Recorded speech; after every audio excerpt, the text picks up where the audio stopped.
RTI कार्यकर्त्यांचा इशारा, आश्रमशाळांच्या चौकशीसाठी 30 जूनपासून आंदोलनाचा निर्धार. अकोला अमरावती अधिकाऱ्यांचा संगनमत असल्याचा आरोप. सामाजिक न्याय व विशेष सहाय्य विभाग तसेच इतर मागास बहुजन कल्याण विभागाच्या अखत्यारीतील काही आश्रमशाळांबाबत गंभीर तक्रारी करत एका आरटीआय कार्यकर्त्यानं पुणे येथील वरिष्ठ अधिकाऱ्यांकडे धाव घेतली असून संबंधित प्रकरणाची सखोल चौकशी न झाल्यास 25 जूनपासून अमरावती इथं आंदोलन छेडण्याचा इशारा दिला आहे.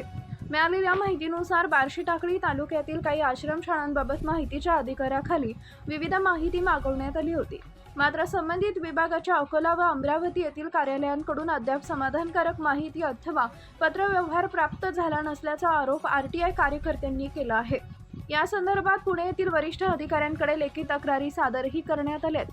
तक्रारीमध्ये श्रीमती सीताबाई राठोड माध्यमिक आश्रमशाळा दहातोंडा, स्वर्गीय नर्मदाबाई बनारसी लाल अग्रवाल आश्रमशाळा हातरून, संजय भाऊ राठोड माध्यमिक आश्रमशाळा दहातोंडा, प्राचार्य बाळासाहेब नाईक उच्च मागासवर्गीय आश्रमशाळा तसेच बार्शी टाकळी तालुक्यातील अन्य काही आश्रमशाळांच्या कारभाराची चौकशी करण्याची मागणी करण्यात आली आहे. तक्रारदारांच्या म्हणण्यानुसार आश्रमशाळांमधील विविध बाबींची स्वतंत्र व निष्पक्ष चौकशी करून वस्तुस्थिती जनतेसमोर आणावी. तसेच संबंधित विभागातील अधिकाऱ्यांनी माहिती अधिकार कायद्याअंतर्गत मागवलेल्या माहितीबाबत वेळेत कार्यवाही का केली नाही याचाही शोध घेण्यात यावा अशी मागणी करण्यात आली आहे. दरम्यान 30 जूनपर्यंत चौकशीची प्रक्रिया सुरू न झाल्यास अमरावती येथील विभागीय कार्यालयासमोर आंदोलन करण्यात येईल असा इशारा तक्रारदारानं दिला आहे. या आंदोलनास एका लोकप्रतिनिधीसह 2 सामाजिक संघटनांचा पाठिंबा असल्याचा दावा करण्यात आलाय.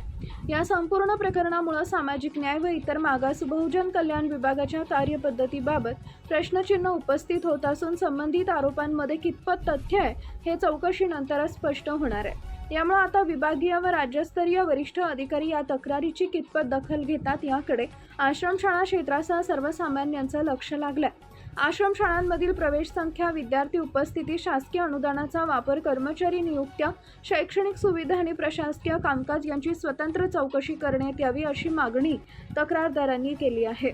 चौकशी दोषी आढळणाऱ्यांवर कठोर कारवाई करण्याची मागणी करण्यात आली आहे. प्रकरणाबाबत संबंधित विभागातील वरिष्ठ अधिकाऱ्यांची अधिकृत भूमिका अद्याप समोर आलेली नसून तक्रारींची पडताळणी व विभागीय चौकशीनंतरच वास्तव परिस्थिती स्पष्ट होणार आहे. त्यामुळे आगामी काही दिवसात विभाग कोणती भूमिका घेतो याकडे सर्वांचं लक्ष लागलंय.